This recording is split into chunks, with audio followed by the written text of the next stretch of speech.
5 a.m. and an African sunrise. The plane approaching Dar es Salaam airport in Tanzania is carrying 34 competitors and hundreds of press. They're about to start the 1991 Camel Trophy expedition, and many of them have never seen Africa before.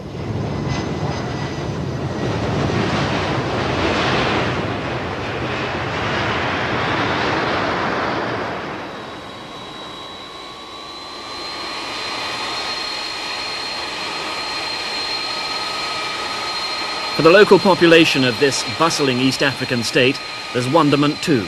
People from 17 different nations descending on them all at once. They've never seen such an influx of equipment or frenzied activity, and the competitors themselves are about to sample the experience of a lifetime. You can tell that everybody is pretty anticipatory and they're getting excited, and I think now that it's actually happening, we're all pretty happy about being here, and the excitement will show. The teams had been selected 3 months prior to arriving in Africa. For those individuals coming from a cooler climate, their main concern was how long it would take them to adjust to the heat. It's hot and very humid. The first impression was when we got off the plane was started sweating immediately. And that's 6 o'clock in the morning, so what it's going to be like by midday, I just don't know. Piles of luggage, vast amounts of equipment, and competitors with much to learn about the country they'd come to. Well, I was in a covered truck full of luggage. I didn't see outside much, but I think today and tomorrow we'll have enough time to see around a bit. So I don't know anything yet. Just the airport and in front of the hotel. I didn't see anything on the way here. Over the next 3 weeks of competition, Camel Trophy 91 would provide an opportunity to move through the heart of East Africa, abundant with some of Tanzania's most prized wildlife. From Dar es Salaam and the first set of competitive special tasks, the convoy moves through the Selous Game Reserve, continuing to the Ruaha National Park, and then on into higher land and the settlement of Mpanda, tracing the route of the explorer Dr. Livingstone. The latter part of the route now moving on towards the Burundi capital, Bujumbura, for the final set of challenging special tasks. Everyone who made it to Africa had been finally selected at Chateau Jeanville in Paris earlier in the year. The international selections here at Chateau Jeanville and Forest Hill, the other site, are really the culmination of how we choose the teams for the event. The selection process starts as far back as September, October the year before, and this is the final really. We've got from over 1 million applicants down to the final 4 from each country that are taking part. What we do here is try and assess which 2 of the 4 are the most suitable candidates to represent the country on the event. And we do that not by having everybody compete against everybody else, but we're actually assessing the 4 people from each country individually as a group. So we're not looking for an overall best, we're looking for the best 2 from each group of 4. And we do that by selecting different tasks that tax the competitors, physically, mentally, skill-wise. Okay, whenever you want.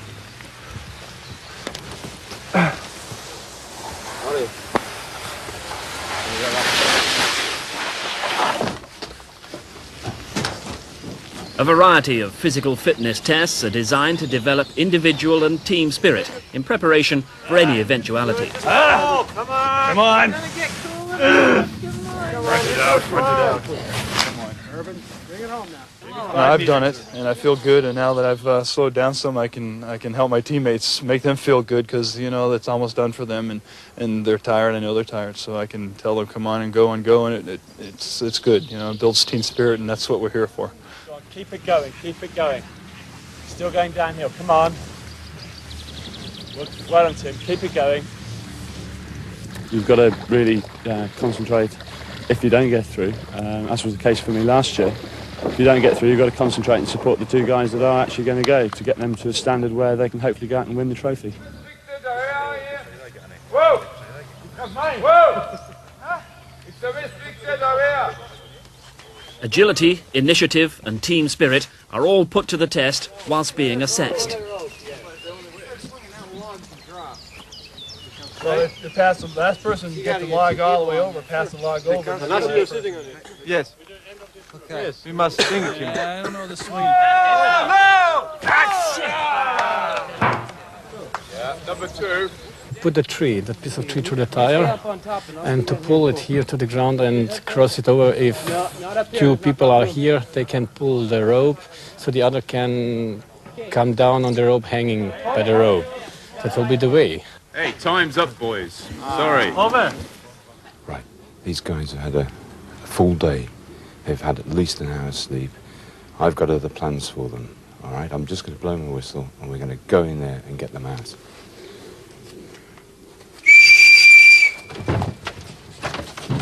Okay, out. Come on, out. Out. Everybody out. Get your bibs on. Get your bibs on your numbers. Come on, quickly.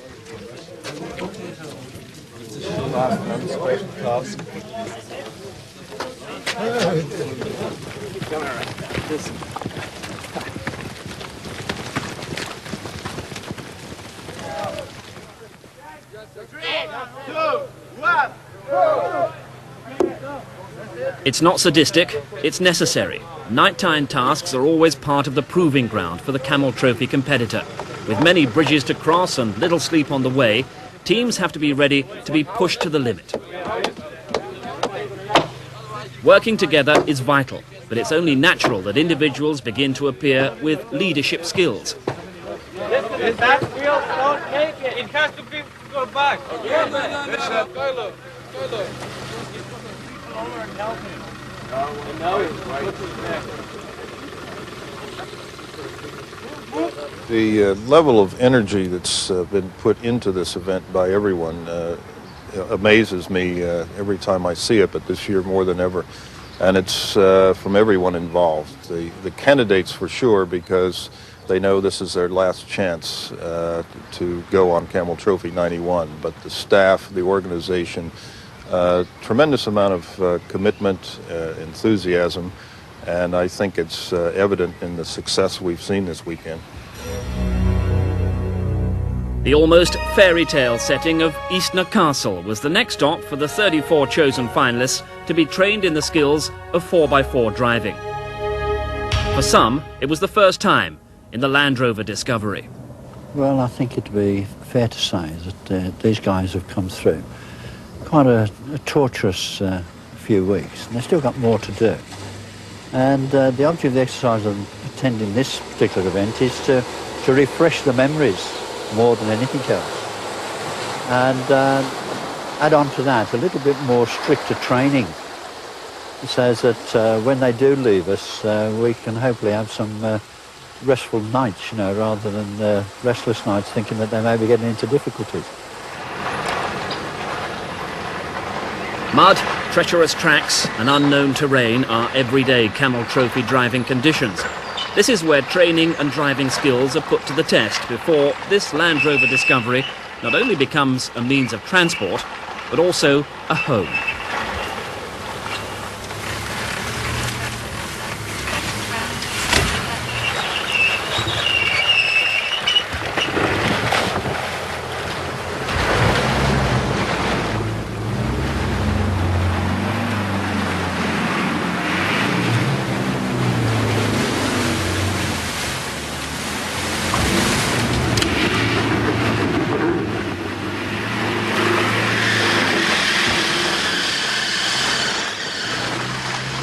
We never expect to get a car through all that mud, up to that hill, through that water. But the instructors are very good. They teach you really everything. They say first gear, second gear, turn the wheels, take the winch now, everything on the exact moment. And if you really do what they tell you, you can get so much information, which helps you enormously.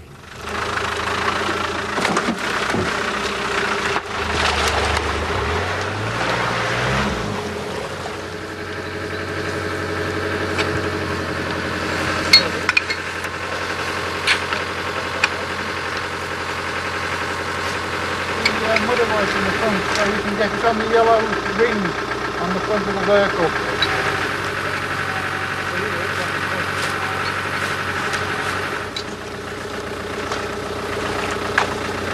Come on. trying to find the spot to hook it in and pull ourselves out of the mud. That's the point right now.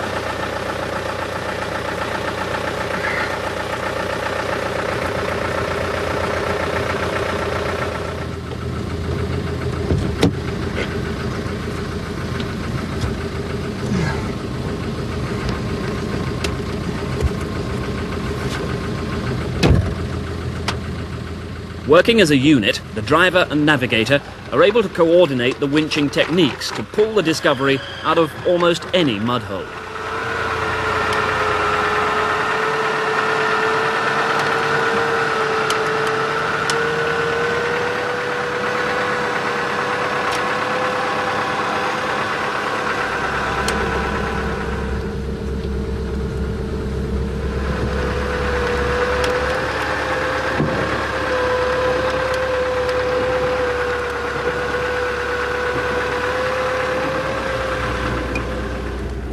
Over 25,000 people applied for going to Tanzania in Turkey, and this is my 4th year applying for the Camel Trophy and going to the national selections.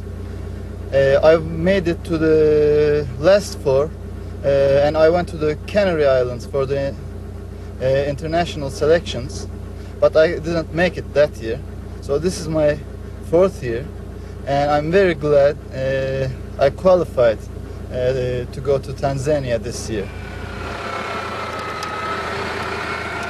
With the event scheduled to coincide with the rainy season in Africa, a wet England in April offered very similar muddy conditions. Is everything all right?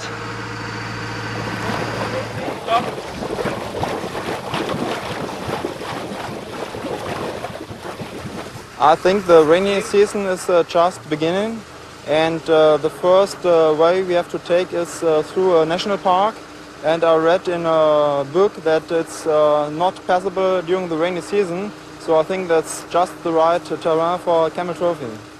Yes, I think that in Africa now, in this moment, the sky is cloudy and raining too much, the tropical raining. You know?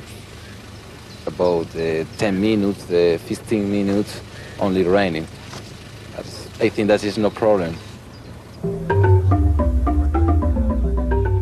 But when the vehicles and all the supplies arrived in Africa, the climatic conditions were far from wet. Dar es Salaam, the haven of peace, started out as a humble fishing village in the mid-19th century. But since that time, it's continued to grow and is now a city of almost 1.5 million people. This city was to play host and see the start of the 1991 Camel Trophy event.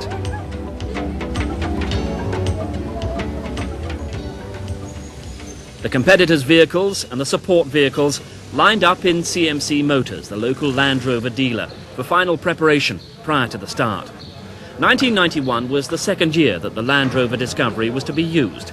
This year saw the use of a 5-door version for the first time. Teams were given a maximum of 2 hours to familiarise and prepare their vehicles before setting off. The standard TDI Discoveries are only slightly modified, mainly through the use of stiffer shock absorbers. The tightening of wheel nuts, general last-minute checks, national artistry and provision of any available creature comfort helps abate pre-event nerves.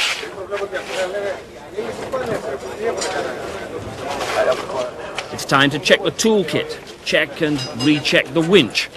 All components of the pack of accessories provided on the Land Rover that can mean the difference between success and failure.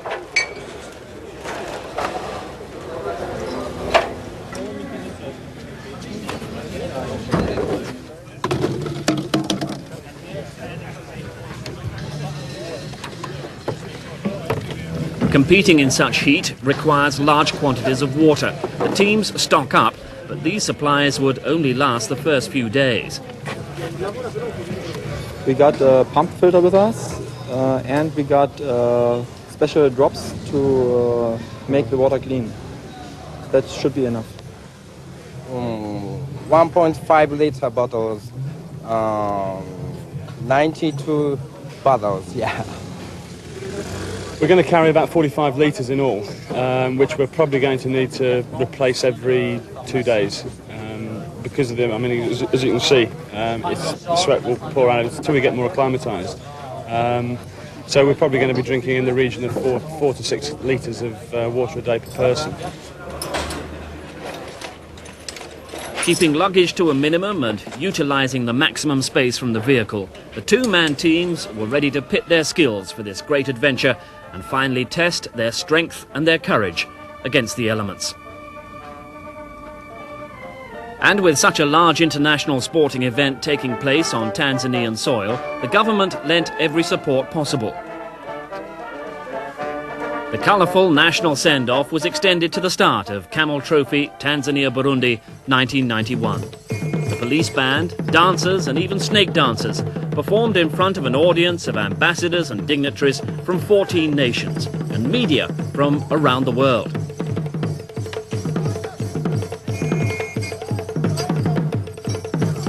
And for the competitors, not just the chance to represent their countries, but the honour of meeting President Mwinyi of Tanzania. Belgian team who have a good record on Camel Trophy, having won the Team Spirit Award in 1989.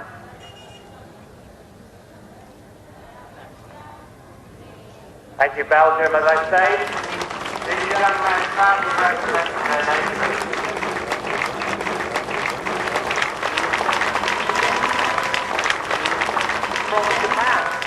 Keoru Shoji and Hideo Mukuyama.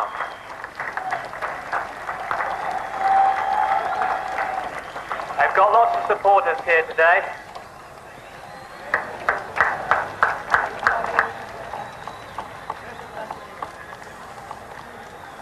There we are, the traditional Japanese bow. Thank you, Team Japan.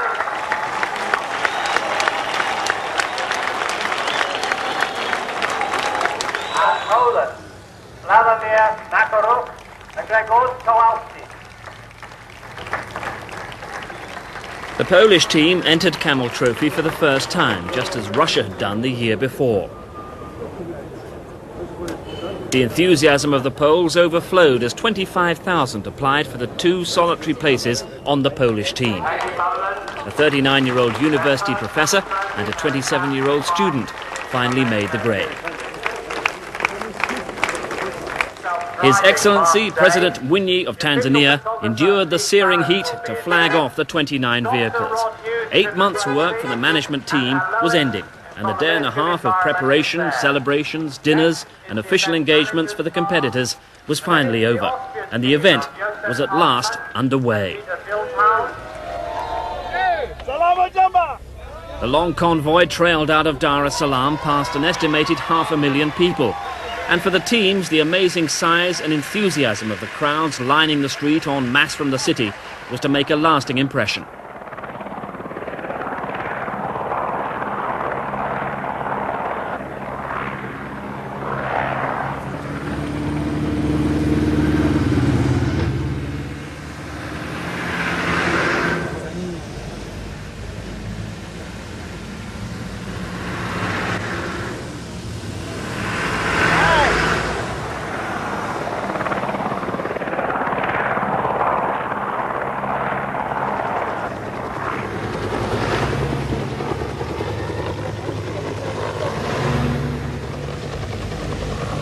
For the American team, the experience had been truly moving. The convoy was awesome, very emotional. They were yelling "Yay America" and George Bush, and every time you could tell that the crowd picked up when we came through, and it was, it would bring tears to my eyes. Very emotional for me. Once out of the city, the first special task site tested the use of vehicle equipment, including the kilometre recording Terror Trip. The Japanese team were the first away on Task 1, leaving the Turks to ponder over the instructions and their training as they waited to start next. The high bank on the left, little corners, on the right-hand side there are big ones.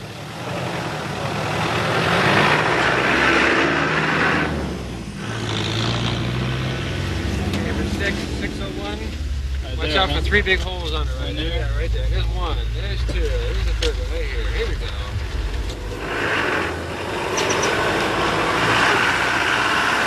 Testing tracks proved not too difficult during these early stages for the Americans.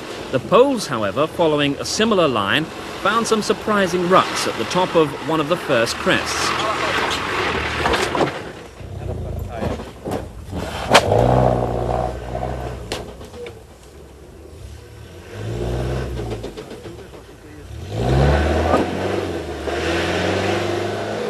How's it been for you on the first task? Oh, very, very funny. Why? Eh? Why funny? Why? The roller is it's okay. I think that it's better running. But okay. But you enjoyed it? Yes, of course. The team from the Canary Islands seemed to enjoy their driving, though with perhaps a slightly more aggressive approach, a technique to be seen at a later stage in the convoy. The Swiss team got straight into the thick of the action, team members gelling with their backseat journalists from the beginning.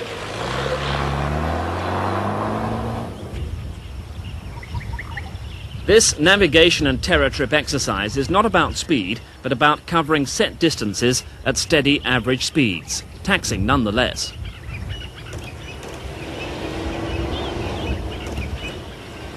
The competition section becomes even more taxing when you have to compete at night in the jungle and interpret all the instructions. Peter Wildham and Josef Altman, like the 16 other national teams, were competing in this manoeuvrability task in order to gain more points in the Camel Trophy competition section. Points scored here would be counted together with votes by individual teams on national performance for the team spirit section. The combined scores would eventually provide the overall winner of Camel Trophy, Tanzania-Burundi, 1991. The team of competition experts worked for a month before the start, selecting and rechecking the tasks conceived under the direction of Terry Harriman. The Chief Marshal, Paul Ridgway, and Assistant Competitions Director Paul White ensure everything is run to the rules. It was a camel night, very much, yes, mud to up to here. We didn't break down anything, at least. That was very good. We took the wrong way on a very deep mud part. We had to winch a lot, bent one of these things, and but the car's okay. More tasks followed on the second day as the Dutch team of Marcel van Bemmel and Jan Peppers negotiated tracks, this time in daylight.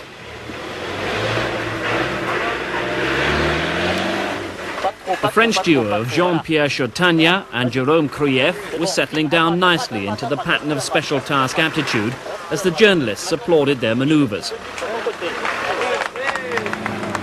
The German team of Andreas Bublat and Wolfram Edgen were enthusiastic, whilst the Canary Islanders were keen to score highly as their colleagues had from the year before by taking the Camel Trophy Team Spirit Award.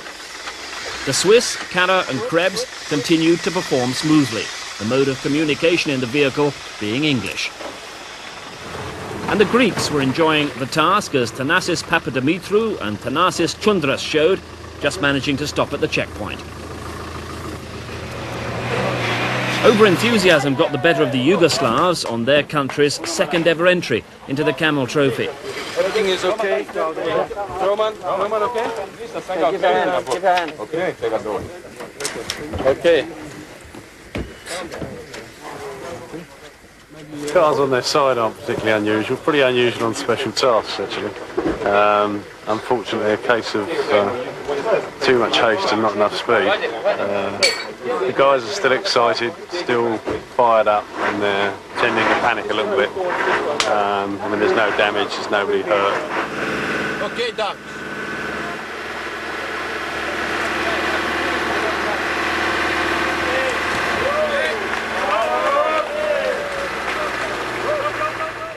The Yugoslavs back on their wheels and none the worse for wear as the scores show after the first set of tasks.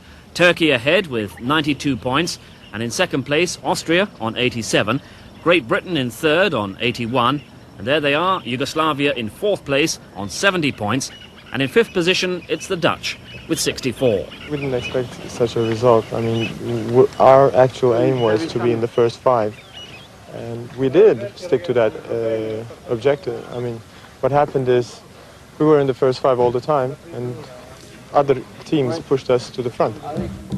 Following the special tasks, the convoy moved on through the night towards the Rufiji River, 180 kilometers south of Dar es Salaam.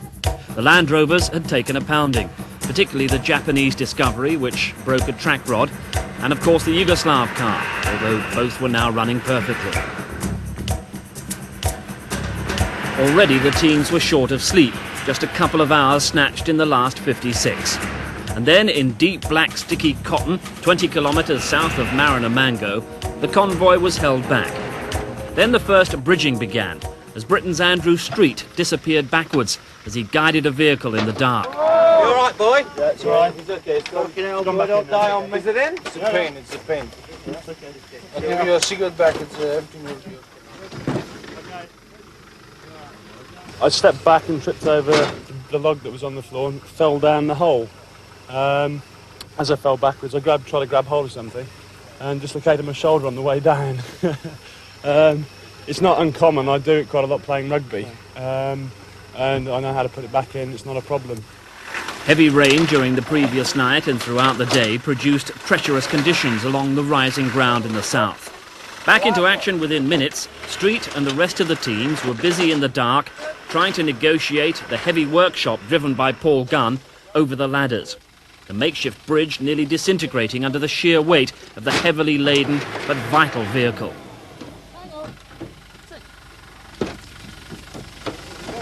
It was a precarious operation, but experienced hands like the Belgian Frank de Witt were on hand to help and guide. They're going to winch him now. That wheel is going up and he's going to fall down. So we've got to be sure to secure him at the back so the back is coming up and then they can pull him forward. Steady. Go on. Go on. Hold it. Whoa. It's not going to be a snatch or anything. It's just going to be a Depends if he smooth. drives back. Go. The German team were experiencing mechanical problems that would blight their car for days to come, as Wolfram Edgen explained. It's the main differential. We thought it would be the front differential, but it isn't. So it wasn't worth taking the half shaft off, but we did it. Alois Nasuki from the Ministry of Tourism was on hand to smooth the path through some spectacular country. The Sulis is the biggest in the world. The Rufiji River, there's been such epics as the African Queen was shot on the Rufiji River just behind it. And it's poaching with wildlife, everything from crocodiles, hippos, lion, elephant, buffalo. It really is something to be seen. Still, with only hours of sleep to fortify them, the convoy made its way carefully through the eastern perimeter of the Selous Game Reserve.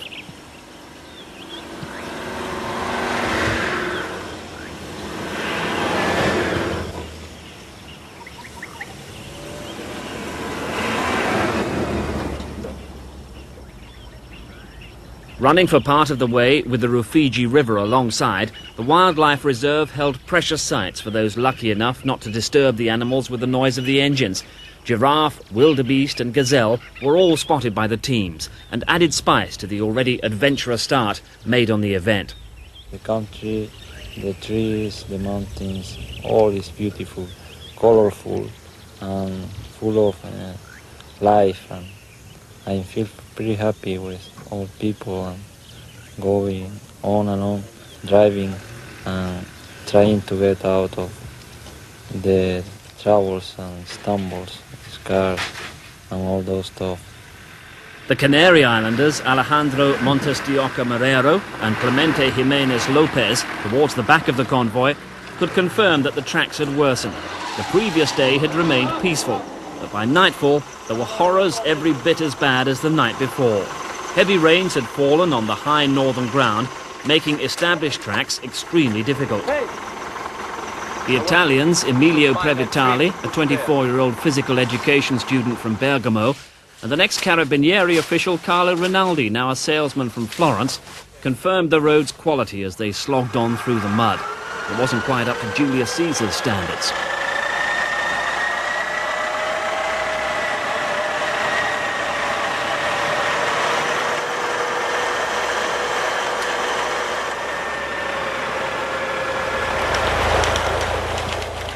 The conditions worsened, throwing many competitors off balance early in the event, especially those who had praised the training, like Belgian Hert Blondel. I thought it would start this situation a little bit further on. Must be a big surprise now that we have it this early. There must have been falling a lot of rain. But this is Camel, I think. Yeah. The dry and dusty conditions on the early part of the Celis Reserve had flattered to deceive. Teams referred to it as the fall storm, as parched landscape gave way to ideal Camel Trophy conditions, testing all the participants' skills. Winching and towing rescue operations continued through the day as teams suddenly started to feel jaded. That, however, didn't stop them. The Japanese carried on as if driven by robot power. Kaoru Shoji. I don't say bad, but it was Camel Trophy, yeah. And we don't sleep last night, and yesterday before we take a sleep just only 2 hours or 3 hours. Yes. And get a little bit tired.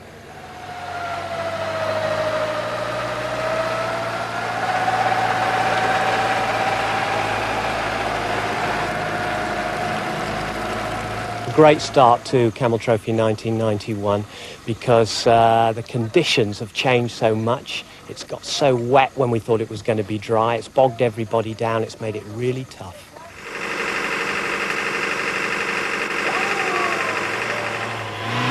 By now, the clay had been replaced by soil the consistency of coffee powder.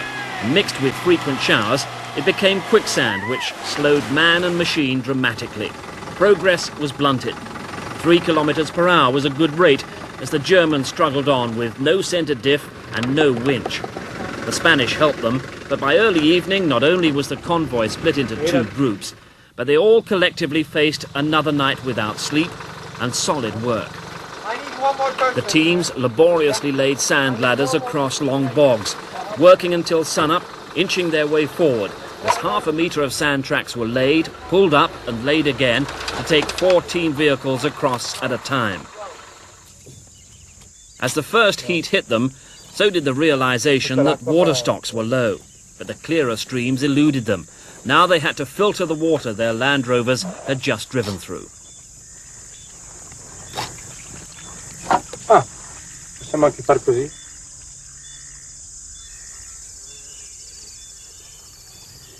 At this point, spirits were low.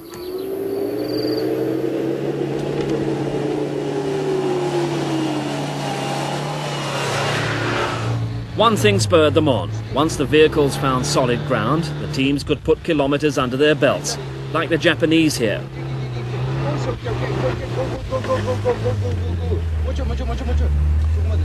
But the next moment, it was back to the sand ladders.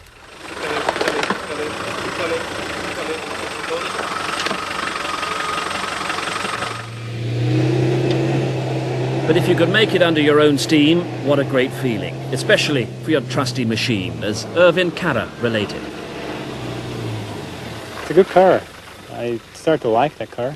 It's extremely flexible in the axles, which keeps the traction all the time, which keeps you moving, especially in this kind of soft ground. It helps a lot. Well, we got a slight problem with the Cam's car.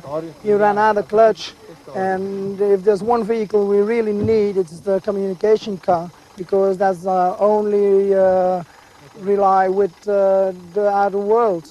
So we're making now a pit to be able to repair the clutch. So I hope tomorrow this car will be fixed and we keep on going.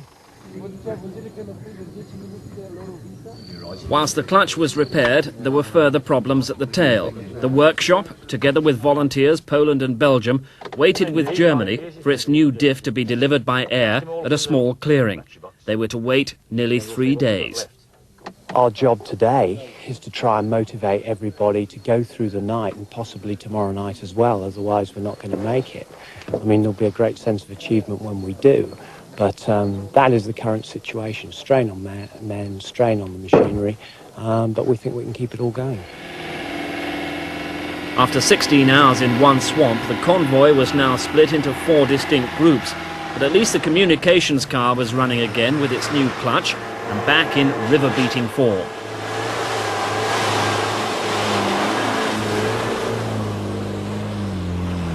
Whilst event manager Ian Chapman, together with the USA, France and Britain, pushed on ahead towards Mikumi, 2 days ahead of everyone else, the middle order still struggled on. The tired Greeks lost concentration and fell off the road, fortunately without injury, but it was righted by the teams in 20 minutes after an extremely slick rescue operation.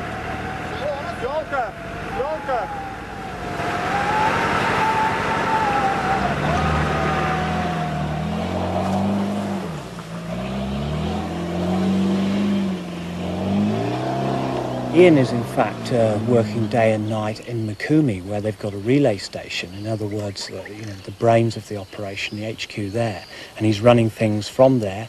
He's even sent out members of the British team to come back, and the lead scout who's sitting at the river crossing ahead, waiting to help people over. Extra fuel's being sent down because some of the vehicles are running short of diesel again.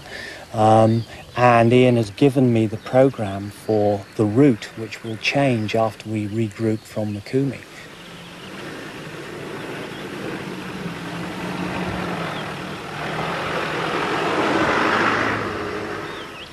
We basically just got everybody through that was in the group. There's about 8 cars still out there, about a day behind. Yeah, it is. And that was our objective, so we can get the convoy moving again. The US team wanted more action. More adventure, and to get on the road again and get the teams working all together again and have the whole convoy together and see more animals. The animals are the most awesome part of Africa that we've seen. You get right up on top of them before they see you if you're the advanced party. After 3 days of toil and endless routine, the fractured convoy straggled into Mikumi to regroup by a welcoming campfire. We was dragging them rovers through with a winch in our hands. There was the Italians there was the Canary Islands too. There was Turks and Belgians and Hollands and Dutch and Americans there also. Yeah.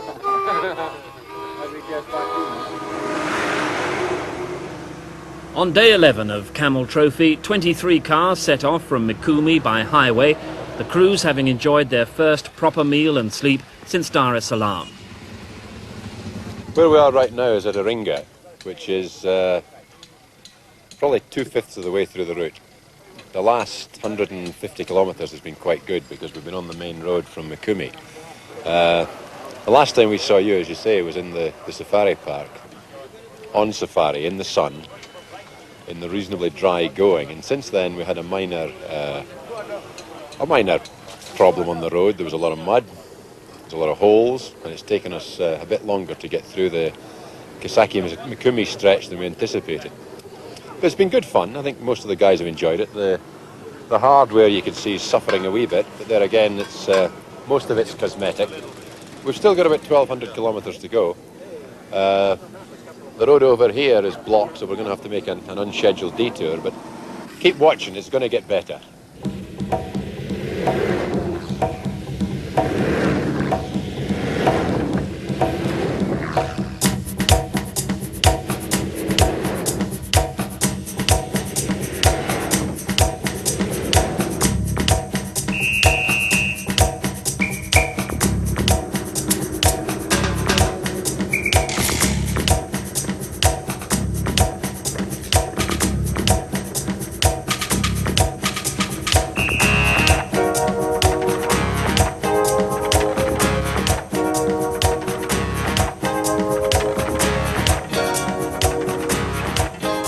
Just 470 kilometres had been covered in 11 days to Iringa as the Rungwa Game Reserve beckoned. But although on the move again, the tail group with lead scout and Duncan Barber's car had only just reached Mikumi. There were over 1,000 kilometres left to run, but Ian Chapman was still hopeful. The good news is the Germans, the Poles, the Belgians, Workshop 1, Mark Day and Duncan Barber are now out of the mire at Mikumi. In fact, they're at the mission at Mikumi. They arrived there at 10 o'clock last night. So if all goes well, and they set off in the next hour or so, they're probably about, well, travelling light with 6 cars, they're maybe 7.5 hours behind us.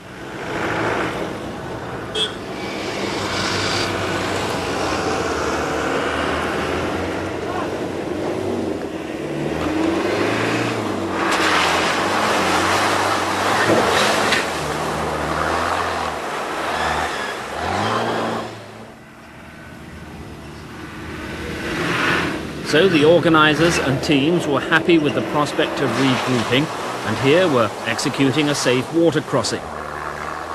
The sort of moment at which the unwary can be reminded that anything can happen on Camel Trophy, especially if you lose concentration just for a moment.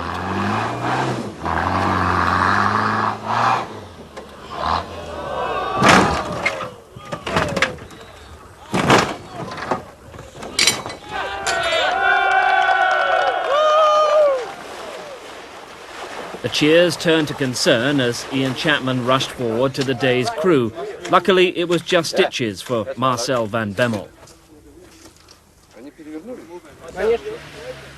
Then Dr. Mike Irani's ambulance, driven by Bob Ives, arrived to patch things up.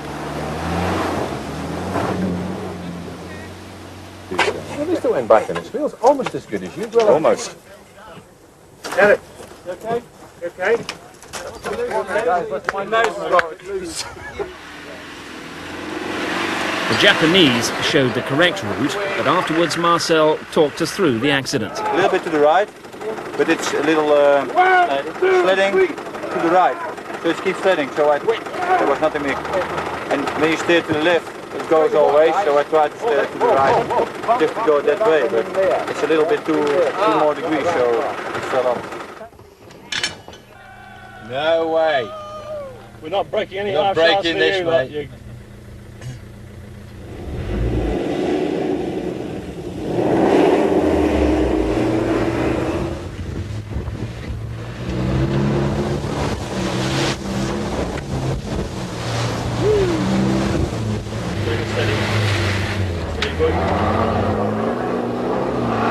Where you down to?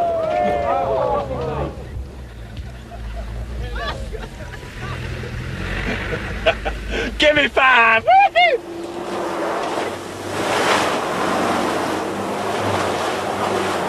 This river crossing deep in the Rongwa Game Reserve was easily navigable. However, once up on the far bank, the convoy was to encounter its most confusing period so far.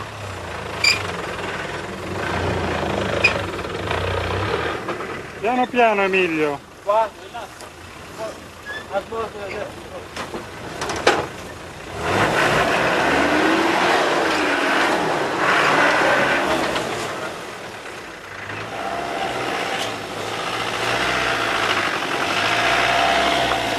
The vehicles searched for the path as new undergrowth covered the tracks.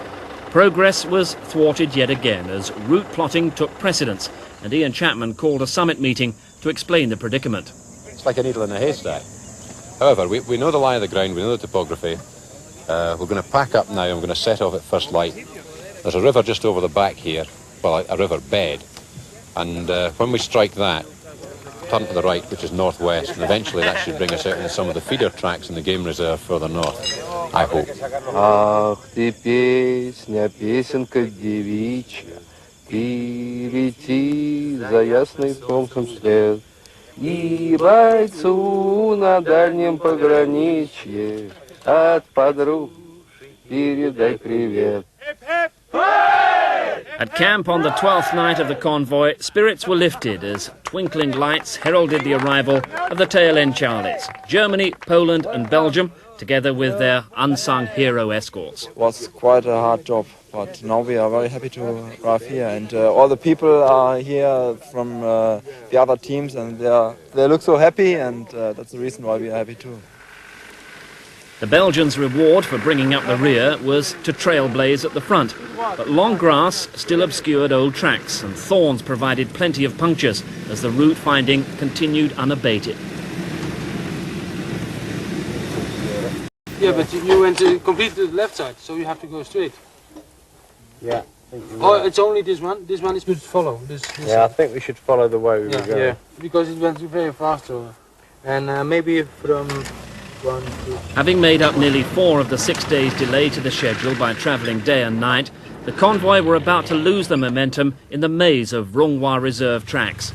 By following 2 peaks in the distance, the convoy finally broke through across a river to the correct route on day 14. Livingston would have been proud of them. Then came a welcome rest at the briefing at Rongwa town. But we do need to be in the Mpanda area tonight, and then hopefully, all being well and the weather holding good, then we should be up the road from Mpanda to Kasulu, which is getting us close to the Burundi border, by this time tomorrow night. So we've got 2 long days of driving.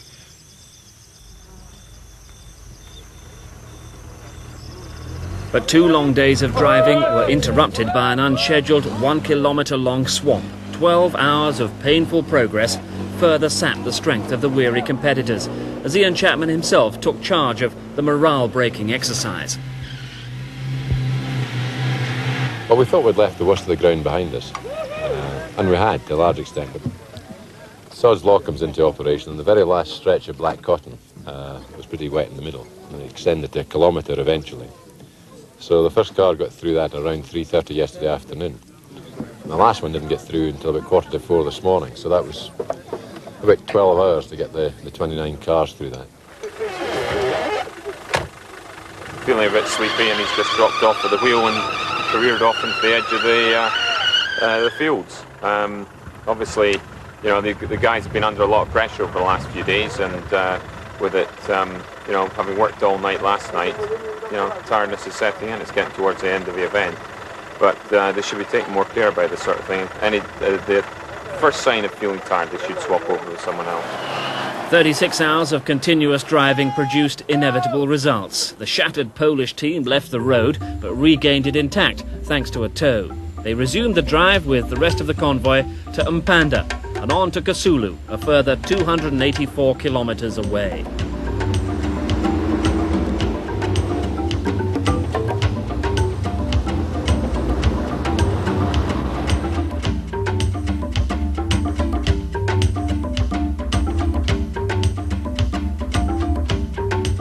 By now, with less obstacles and the border with Burundi in sight, the mood of the convoy heightened. They are feeling so elated now. They're feeling this sense of achievement, that they're close to the goal, to Burundi and the final task areas. They're now starting to think more about the final special task rather than the hardships that they've endured on the convoy section. They're getting excited. There's a great atmosphere amongst all the teams. They've all been working together really, really well. A little bit of disappointment they haven't seen as many wild animals as they'd wanted, you know, the odd giraffe for breakfast and things. But, you know, there's this tremendous mood in the camp now as we move into Burundi. Once over the border, the 17 teams were not only in Burundi, but in special task mode, ready for the event's finale. It started very goodly, but we make a few mistakes in understanding English, and that makes us going down to the 6th. Night tasks produced difficult route finding through crocodile-infested rivers. Only brave teams got out to winch, but Spain's Fernando Castañeda didn't care.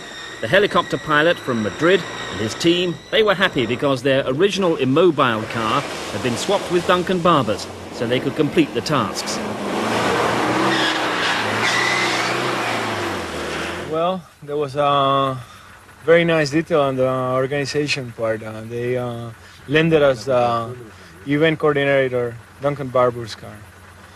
And, well, you can see they even have extra stickers and things like this. I don't know if it was in case of something like this happening or whatever, but we just had to fix a few things on this car, and we're ready. The light on our terra trip is not working, and since this is a night task, we need that light. But since we couldn't fix it, and most of the people who are involved with these special tasks, they are out in the field, there's no one who could help us at the moment, so we'll try our best with what we got. Take it away to your own car. The 4 people in that car take 10-15 minutes to think about it and fill it in. Once you've filled it in, put it back in the envelope, seal it, sign across the sticker on the envelope and bring it back to me. Because once you've filled them in, nobody knows what those votes relate to until sometime tomorrow when they're opened, fed into the computer, and the voting is converted to points.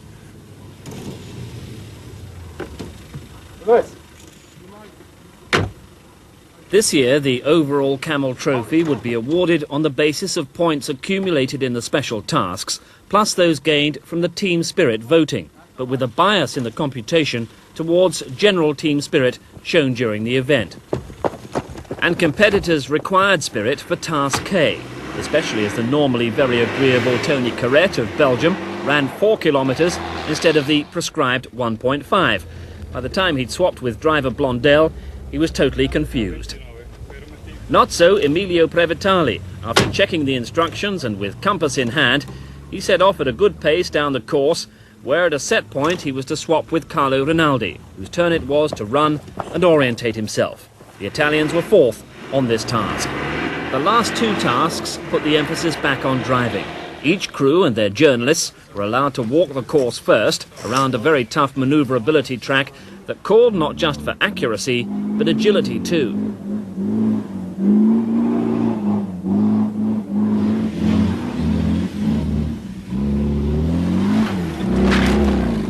In the knowledge that it was the penultimate task, teams really worked their Land Rover discoveries hard. But of course, for those at the top of the competition table, Austria, United Kingdom, Turkey and France, it was to prove a tense final few hours.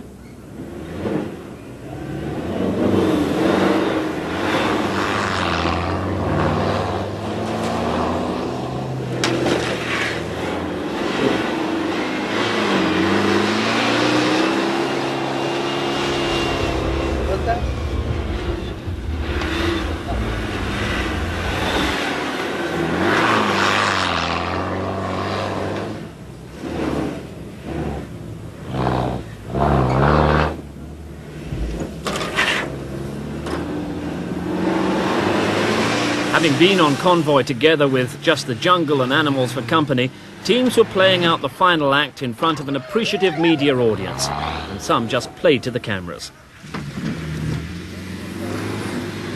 Others were simply showing off. While Terry Harriman and his team tallied the scores from the previous tasks, the final curtain was about to fall. The last task could have really been the final straw that broke the discoveries back.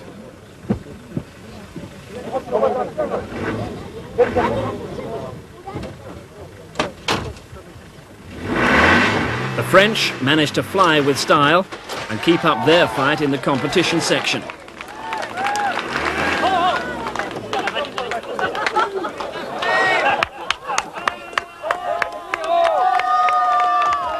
Fighting with the Turkish team for the third place. And now we don't know. We are looking forward to know if we are third or fourth. But it was a very good challenge. Close. Yeah, 1 or 2 points between us. It will be peanuts.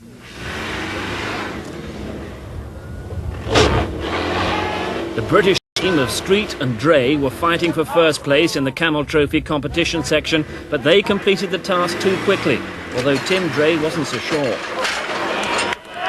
I hope we haven't fluffed it. I just think we've probably come in a bit too quick just there. No. Supposed to have done it in a minute, I think. I think we're probably just a bit under. No, under. We'll see.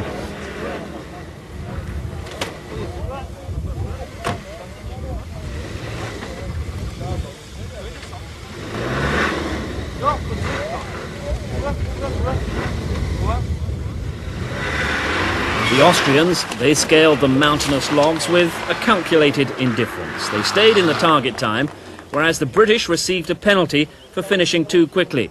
Terry Harriman, the competition's director, announced the results of the final tasks. First, Austria, who won by 1 point, 179 points to 178 points of the UK team. Third, France with 141. Fourth, Turkey, the early leaders with 129.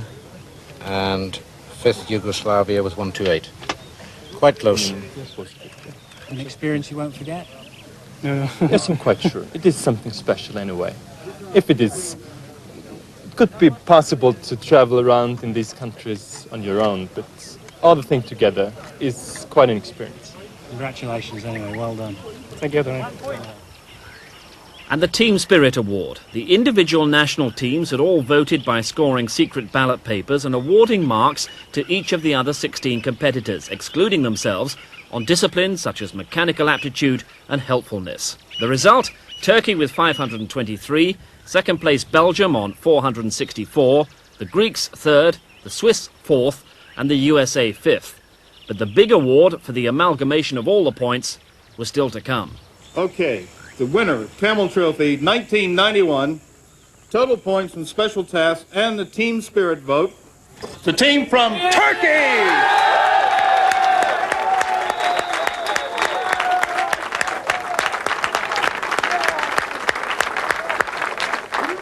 Turkey had a total points accumulative of 652 to win Camel Trophy 1991. An overall win for Turkey for Menderes Utku and Bülent Osler with 652 points. The Swiss in second place. In third place, the Belgians, Blondel and Carret. Then fourth, the Greeks. And in fifth place, the team from the United Kingdom. And Bülent Osler and Menderes Utku were justifiably pleased with the result. We're really delighted. I mean, we really worked hard, and you were there, you saw us. We were together all along with the camera crew as well. And I'm so glad about it. And because I think this is really winning. 17 countries voting for you, making the winner. That means we deserved it.